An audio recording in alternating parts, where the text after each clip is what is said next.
오늘도 주일 예배에 오신 우리 모든 성도님들을 주님의 이름으로 환영하고 축복합니다. 오늘도 이 마가복음의 말씀을 통해서 주시는 귀한 은혜를 누리는 저와 여러분들에게 간절히 소망합니다. 아멘. 우리 말씀 듣기 전에 예배분들하고 어떤 분들하고 한번 인사 한번 더 나눴으면 좋겠습니다. 인사 나눌 때 은혜 많이 받으세요. 이렇게 인사 한번 나누겠습니다. 은혜 많이 받으세요. 은혜 많이 받으세요.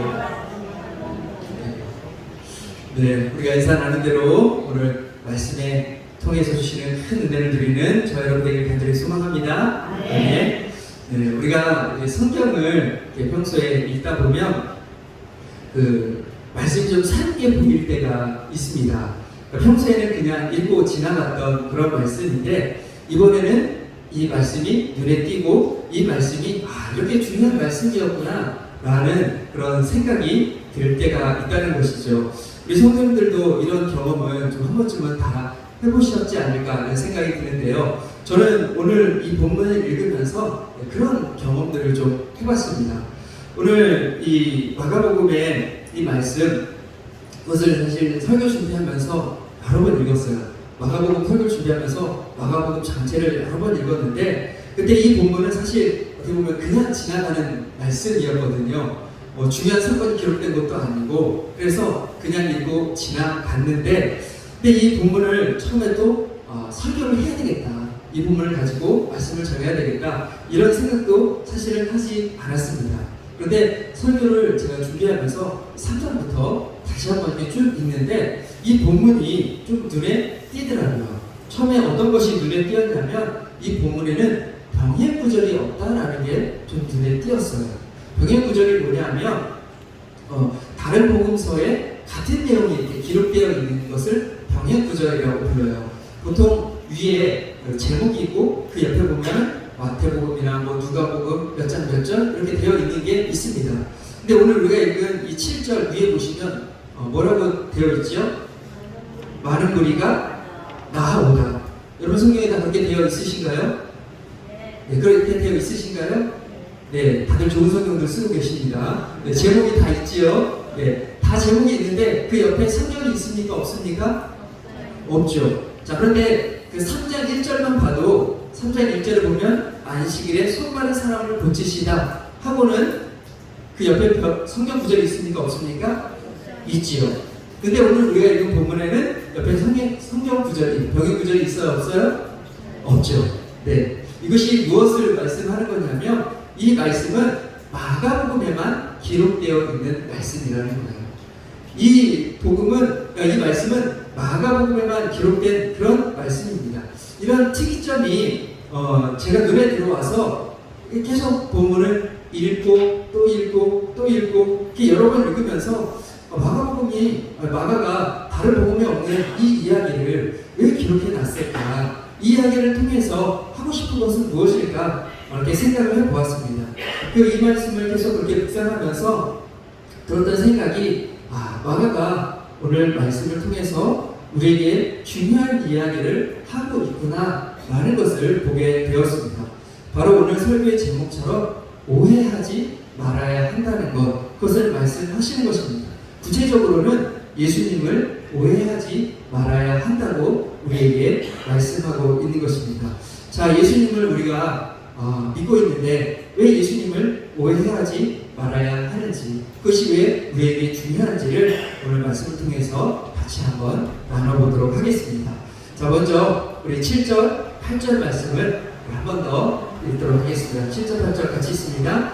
예수께서 바다로 물러가시니 갈릴리에서 큰 무리가 따르며 유대와 예루살렘과 이두메와 요단강 건너편과 또 두로와 시돈 근처에서 많은 무리가 그가 하신 큰 일을 듣고 나아오는지라. 아멘.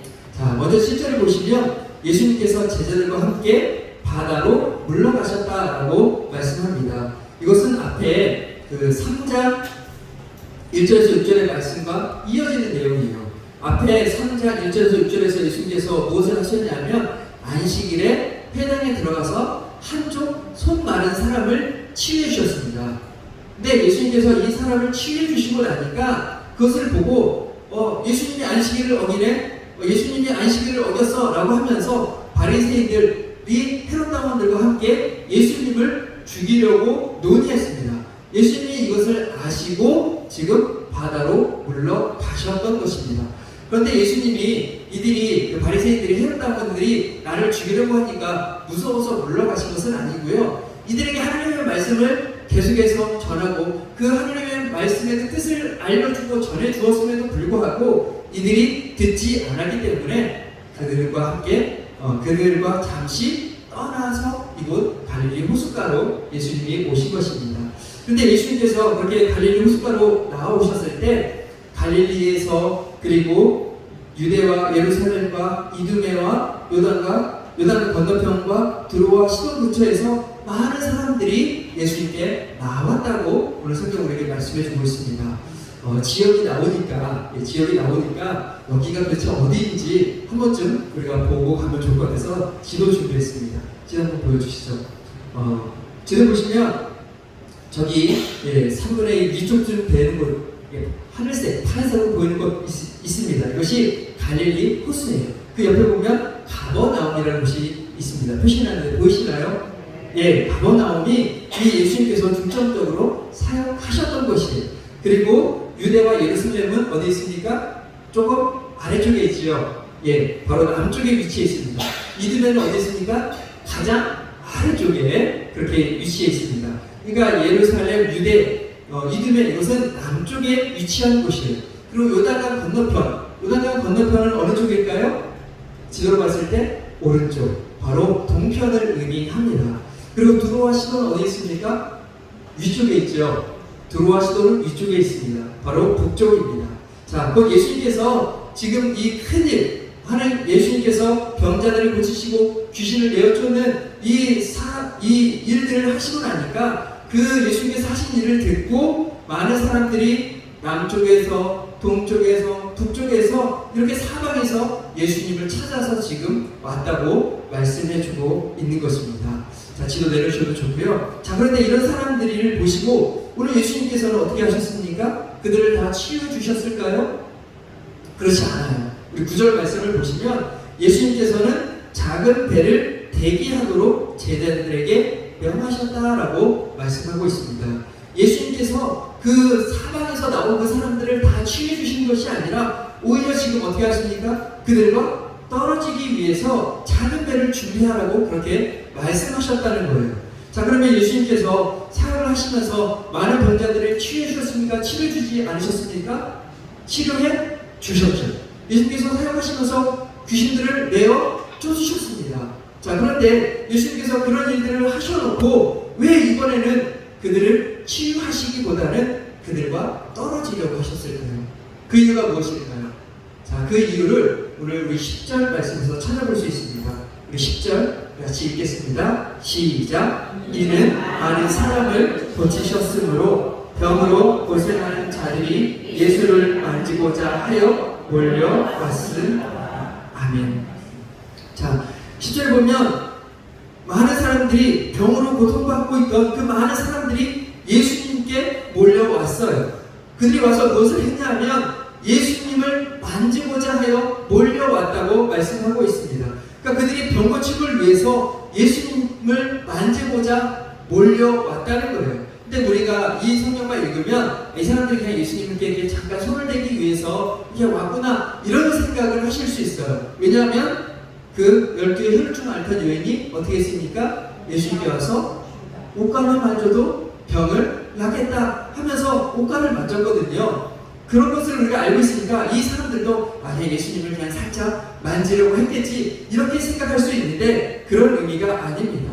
여기서 몰려왔다라는 말은요, 원의 뜻이 무엇이냐면 덮치다, 밀어, 닥치다, 임하다라는 뜻을 가지고 있어요. 자, 하나 예를 들면 사도행전을 보면 유두고라는 청년이 등장하는 사건이 있습니다. 여러분 다 아시죠? 유두고. 이 유두고라는 청년이 바울의 설교가 길어지니까 졸다가 3층에서 떨어져 죽었어요. 바울이 그때 내려가서 이 청년 위에 엎드립니다. 엎드리고 그를 안고 그를 다시 살려내죠. 바울이 이 청년 위에 엎드렸다. 엎드렸다는 것은 그를 끊어 알았다는 의미죠. 그렇게 엎드렸다고 하는 단어가 바로 오늘 본문에 나오는 몰려왔다는 단어와 같은 단어예요. 그러니까 지금 많은 이들이 몰려왔어요. 몰려와서 무엇을 했을까요? 예수님을 살짝 만지고 옷가만 만지고 이렇게 한 것이 아니라 예수님께 달려들어서 끌어안고 예수님을 붙잡고 예수님을 덮치려고 하고 예수님을 밀고 하려고 하는 그런 모습을 가지고 행했다는 거예요. 자, 그들이 예수님께 그렇게 했기 때문에 예수님께서 그들과 잠시 떨어지려고 하셨던 것입니다. 자, 그러면 우리가 여기서 생각해야 할 것이 이들이 왜 예수님께 나와서 이렇게 했냐는 거예요. 왜 예수님께 와가지고 예수님을 끌어안고 예수님을 붙잡고 밀고 덮치려고 여러분 했을까요? 그 이유가 무엇입니까? 바로 예수님을 오해했기 때문이라는 거예요. 예수님을 어떻게 오해했습니까? 바로 예수님을 그저 병 고치는 사람, 예수님을 그저 귀신을 내어 쫓는 사람 정도로, 예수님을 그저 사람들을 치유할 수 있는 능력 많은 사람 정도로 오해했기 때문에 그들이 이런 행동을 했던 것입니다. 근데 여러분, 이것이 예수님에 대해서 큰 오해를 하고 있는 것이죠. 여러분, 예수님이 그저 이 땅에 병을 고치러 오신 분이 아니십니다. 예수님은 귀신을 내어 쫓고 귀신 들린 자들을 치유하기 위해 오신 분이 절대로 아니십니다. 또 사람들의 그 삶의 문제를 해결하기 위해서 오신 분도 아니십니다. 그런데도 사람들은 예수님을 오해하고 있었기 때문에 예수님은 그들을 치유하시기보다 작은 배를 준비하셔가지고 그들과 멀어지려고 하셨던 것입니다. 자, 그런데 오늘 제가 여러분과 이 본문을 통해서 나누고 싶은 것은 뭐냐면 오늘 이 시대에도 예수님 시대에 일어났던 일들이 지금도 일어나고 있다는 거예요. 지금도 예수님을 오해하는 사람들이 여전히 있다는 것입니다. 그런데 예수님을 오해하는 사람들이 교회 밖에만 있는 게 아니에요. 교회 안에 있는데도 불구하고, 교회 다니시고 교회 안에 있음에도 불구하고 예수님을, 하나님을 오해하는 분들이 지금도 계십니다. 하나님을 오해하는 대표적인 것이 바로 이런 것이 아닐까 생각이 들어요. 바로 예수님을, 하나님을 심판하시는 하나님으로만 생각하시는 것입니다. 그래서 내가 뭔가를 조금만 잘못해도 하나님은 어떻게 하신다고 생각을 하실까요? 하나님은 나를 심판하고 벌 주고 그런 하나님으로만 인식하시는 거예요. 그래서 하나님을, 무서운 하나님을 두려워하기만 하는 그런 신앙생활을 하신 분들을 많이 볼 수 있습니다. 물론 우리가 믿는 하나님은 두려운 하나님이시기도 합니다. 물론 우리가 하나님을 두려워하는 그 마음도 가지고 있어야 하지요. 하나님을 두려워하는 것이 또 우리 신앙생활에 우리를 바른 길로 인도해 주기도 합니다. 그러나 우리가 믿는 하나님은 우리에게 벌만 내리시는 하나님은 아니시잖아요. 그렇죠? 예, 우리가 믿는 하나님은 어떤 분이십니까? 여러분, 우리가 믿는 하나님은 우리의 부족함과 연약함에도 불구하고 우리를 긍휼히 여겨주시고 우리를 향해 오래 참으시고 우리를 사랑하시는 자비로운 하나님이신 줄 믿습니다. 아멘. 그런데 우리가 하나님에 대해서 오해하니까 하나님과 함께하며 하나님 주시는 기쁨과 그 은혜를 누리기보다는 오히려 하나님을 두려워하고 그래서 벌벌 떨고 그래서 하나님 주시는 기쁨과 은혜를 누리지 못하는 신앙생활을 하게 되는 것입니다. 또 이런 오해들도 하시는 것 같아요. 하나님은 사람을 차별하시는 분이다라고 오해하시기도 해요. 이런 오해를 왜 하시냐면 다른 사람들의 이야기를 들어보면 다른 사람들은 기도응답을 받았대요. 내가 기도하니까 하나님께서 나에게 이런 응답을 주셔서, 하나님께 기도하니까 하나님 들어주셔서, 이런 이야기를 많이 해요. 그런데 나는 기도했거든요. 나도 기도했거든요. 그런데 하나님 내 기도는 들으세요? 안 들어주세요? 안 들어주시거든요. 하나님 어찌된 일인지 다른 사람 기도를 잘 들어주시는 것 같은데 내 기도는 잘 안 들어주시니까 하나님이 나를 사랑하시지 않는구나, 하나님이 사랑하고 차별하시는구나, 이렇게 오해하시기도 합니다. 또 하나님께 기도 열심히 하고 하나님을 열심히 섬기고 열심히 예배해야 하나님의 복을 받을 수 있다라고 생각하시면서 신앙생활 하시는 분들이 계세요.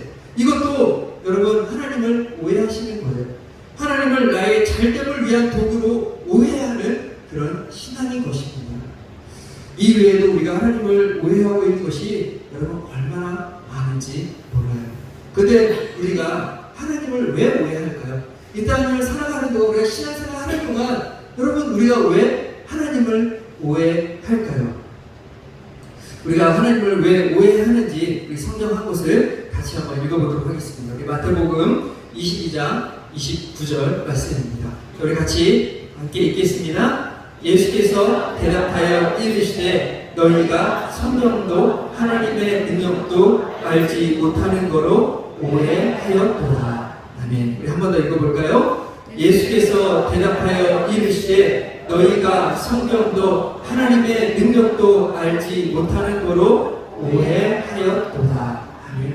자, 이 말씀은 예수님께서 언제 하신 말씀이냐면 그 부활이 없다고 주장하는 사두개인들이 예수님께 와서 부활에 대해서 물었어요. 부활에 대해서 물으면서 이렇게 물었습니다. 사람이 자식이 없어 죽으면 동생이 그 아내에게, 그 형수이죠, 형수에게 장가들어서 대를 이어주라고 하셨는데 7 형제가 있었습니다. 7 형제가 중에 첫째가 자식이 없어 죽었어요. 그래서 둘째, 셋째도 다 그렇게 하고 7째까지 다 했는데 7 형제가 다 자식이 없이 죽었어요. 그리고 마지막에 이 여인도 죽었습니다. 자, 그러면 예수님 부활이 있다면서요. 그럼 부활 때에는 이 7 형제 중에 누가 이 여인과 결혼합니까? 누가 이 여인의 남편이 됩니까? 라고 예수님께 물었어요. 이들은 부활이 없다고 생각하니까 부활 때 이렇게 되면 문제가 있는 거 아닙니까? 라고 생각하면서 이런 질문을 한 것이죠. 근데 예수님께서 이 질문에 답하시면서 뭐라고 말씀하셨냐면 너희가 성령도 하나님의 능력도 알지 못하는 거로 오해하였다라고 말씀하십니다. 그들이 성령을 모르니까 하나님에 대해서 오해했다. 너희가 하나님을 제대로 알지 못하니까 지금 하나님에 대해서 오해하는 거야 라고 지금 그렇게 말씀해주고 계신 것입니다. 우리가 하나님을 오해하는 이유는 바로 하나님의 말씀을 가까이 하지 않고 하나님의 말씀을 주의 깊게 읽지 않고 하나님의 말씀을 들으려고 하지 않으니까 하나님에 대해서 오해하게 된다라는 것입니다.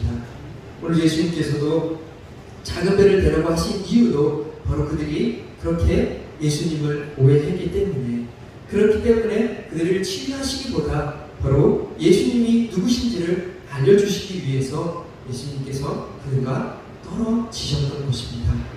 사랑하는 성도 여러분, 우리가 신앙생활 하는 동안 우리가 믿고 따라야 할 분은 바로 우리 예수님이시고 우리 하나님이신 줄 믿습니다. 그리고 그 하나님에 대해서 알려주시는 것이 무엇입니까? 바로 성경인 것입니다. 바로 우리가 믿고 따라야 할 그 예수님에 대해서, 하나님에 대해서, 성령님에 대해서 알려주시는 것이 바로 이 성경인 것입니다.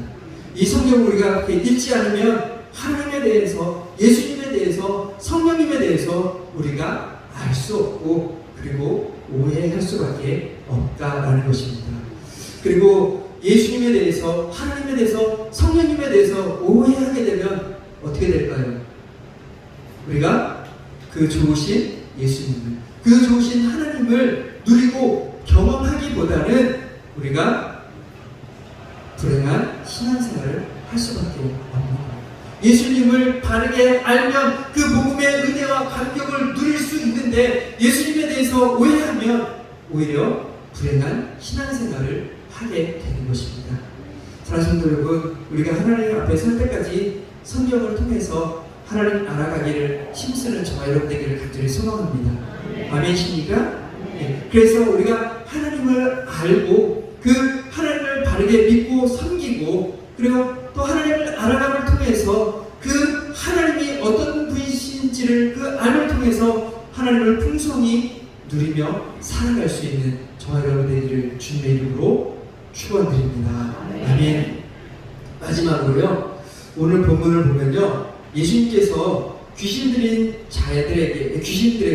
자기를 나타내지 말라고 말씀하신 것으로 오늘 볼 수 있습니다. 자, 우리 11절 12절 말씀 다시 한번 읽겠습니다. 11절 12절 같이 있습니다. 더러운 귀신들도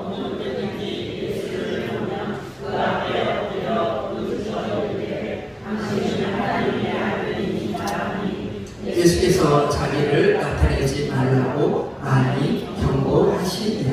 아멘. 자, 11절 보시면 귀신들이 예수님을 만나면 어떻게 했습니까? 예수님을 향해서 하나님의 아들입니다 라고 그렇게 부르셨다라는 거예요. 자, 그런데 예수님께서는 이 귀신들에게 뭐라고 말씀하십니까? 나를 나타내지 말아라. 자신을 나타내지 말라고 말씀하셨다는 것입니다. 자, 그러면 예수님께서 왜 이렇게 하셨을까요? 아니, 귀신들이 예수님을 보면 예수님이 예수님을 향해서 하나님의 아들, 하나님의 아들입니다. 하나님의 아들입니다 라고 말하면 오히려 예수님의 사역에 도움이 되는 것이 아닐까. 사실 이런 생각이 들지 않으시는가요? 아니, 쟤들이 내가 하나님의 아들이라는 것 알려주면 이것이 사역에 도움이 될 것도 같은데 예수님께서는 그렇게 하지 말라고 하세요. 자, 예수님께서 왜 그렇게 하지 말라고 하셨을까요? 첫째 이유는 아직 예수님의 때가 안 되었기 때문입니다. 예수님께서 아직 십자가에 벗겨 죽실 때가 안 되었으니까 그렇게 하지 말라고 하신 이유가 있습니다. 근데 그것뿐만이 아니라 오늘 제가 여러분과 중요하게 나누고 싶은 게 뭐냐면 이 귀신들에게 그렇게 하지 말라고 하신 중요한 이유가 뭐냐면 바로 예수님이 오해받을 수 있기 때문에 예수님께서 그렇게 하지 말라고 하셨던 거예요. 자, 제가 한 가지 예를 들어보겠습니다. 자, 여러분이 예를 든 거예요. 여러분이 예수님을 안 믿는 분이라고 가정을 하고 여러분이 예수님을 안 믿는 분들이에요. 네, 가정을 하는 겁니다. 예, 여러분 예수님 믿지 않으시는 분들이 저렇게 얘기하는 거 아니에요. 네, 그렇게 가정하고 자, 여러분이요 전철을 탔어요. 전철을 탔는데 지하철에 갑자기 술에 거하게 취하신 분이 탔어요. 이분이 술에 취해가지고 술에 취한 목소리로 이렇게 이야기해요. 여러분 예수님 믿어야 돼요. 여러분 예수님 믿어야 천국 가요. 여러분 예수님 믿으세요 라고 한다면 여러분 그 말을 듣는 여러분 마음이 어떤 것 같습니까? 술에 취하는 그 사람이 하는 말을 여러분 믿을 수 있을까요? 그렇죠? 그렇지 않죠? 그분이 예수님에 대해서 그렇게 얘기한다고 한들 여러분이 예수님에 대해서 관심을 갖겠습니까? 그렇지 않죠. 예수님에 대해서 관심을 갖기보다는 오히려 반감이 더 많이 들 거예요. 이런 일이 실제로 사도행전에 보면 똑같은 일이 있어요. 사도행전을 보면 바울이 전도 여행 중에 빌립보에 갔습니다. 갔더니 그곳에 귀신 들린 여종이 하나 있었어요. 이 여종이 바울 일행을 따라다니면서 소리 지르면서 이야기했어요. 이 사람은 지극히 높은 하나님의 종으로서 구원의 길을 너희에게 전하는 자다 라고 바울 일행을 이렇게 소개했단 말이에요. 다른 사람이 귀신 들린 여종이 그렇게 이야기했단 말이에요. 그런데 이 일에 바울이 어떻게 반응했냐 하면 바울이 심히 괴로웠대요. 이 여종이 계속해서 자기를 하나님의 종다라고 이야기하는데 그것이 괴로웠다는 거예요. 왜 괴로웠을까요? 귀신 들린 여종이 바울 일행을 하나님의 종이고 구원을 전해준다고 했는데 여러분 왜 괴로웠을까요? 앞에서 말씀드린 것과 똑같은 거예요. 귀신 들린 사람의 말을 다른 사람들이 믿지 않는 거죠. 이상히 여기는 거예요. 그리고 바울 일행을 이상하게 쳐다보는 거예요. 복음 전파에 도움이 되는 것이 아니라 방해가 되니까 바울이 이 귀신을 내어 쫓는 것을 보게 됩니다. 지금 귀신이 예수님을 향해서 하나님의 아들이라고 하는 것도 마찬가지로 예수님을 증거하고 믿게 하는 것이 아니라 오히려 예수님에 대해서 반감을 갖게 하고 예수님에 대해서 오해하게 만드는 거죠. 그저 귀신을 내어 쫓을 수 있는 사람 정도로 오해하게 만들 수 있었기 때문에 예수님께서 그렇게 하지 말라고 말씀하시는 것입니다. 사랑하는 성도 여러분, 무엇보다 저는 이 말씀을 통해서 우리의 모습을 좀 돌아보았으면 좋겠습니다. 우리의 모습이, 우리의 행동이, 우리의 말이 정말 주님 닮은 모습이 아닌 그런 모습을 가지고 사람들에게 예수님을 믿으라고 말한다면 여러분 어떻게 될까요? 다른 사람들이 예수님에 대해서 분명히 오해하게 될 것입니다. 여러분이 술을 드시면서 술을 함께만 먹는 그 친구들에게 예수님 믿으세요. 예수님 믿어야 돼. 너 예수님 믿어야 구원을 받지. 너 우리 교회 와. 라고 하면 여러분 그 사람들이 예수님을 어떻게 생각할까요? 여러분이 평소에 욕하고 싸우고 막 그러면서 예수님 믿으라고 한다면 여러분이 믿는 예수님을 다른 사람들이 어떻게 생각을 하게 될까요? 또 우리로 인해 여러분 정말 우리가 그런 상태로 이 복음을 전한다 그러면 여러분 정말 우리로 인해서 복음이 전해지는 것이 아니라 예수님이 복음이 여러분 막히게 되는 것입니다. 그렇기 때문에 여러분 우리의 모습이 정말 주님 닮은 모습, 우리의 행동이, 우리의 말이, 우리의 삶이 주님 닮은 모습이 되어야 될 줄 믿습니다. 그런 모습으로 주님을 드러내고 증거하고 전해야 여러분 그들이 주님을 바로 알고 주님께 돌아올 수 있는 것입니다. 사랑하는 성도 여러분, 오늘 말씀을 기억하며 우리의 모습을 돌아보기를 원합니다. 그리고 나의 모습이 정말 주님을 오해하게 만드는 그런 모습이 아니라 주님 닮은 모습으로 주님을 증거하고 주님을 바르게 전하는 삶을 살아가고 그렇게 쓰임받을 수 있는 저와 여러분이 되기를 주님의 이름으로 축원드립니다. 아멘. 우리 시간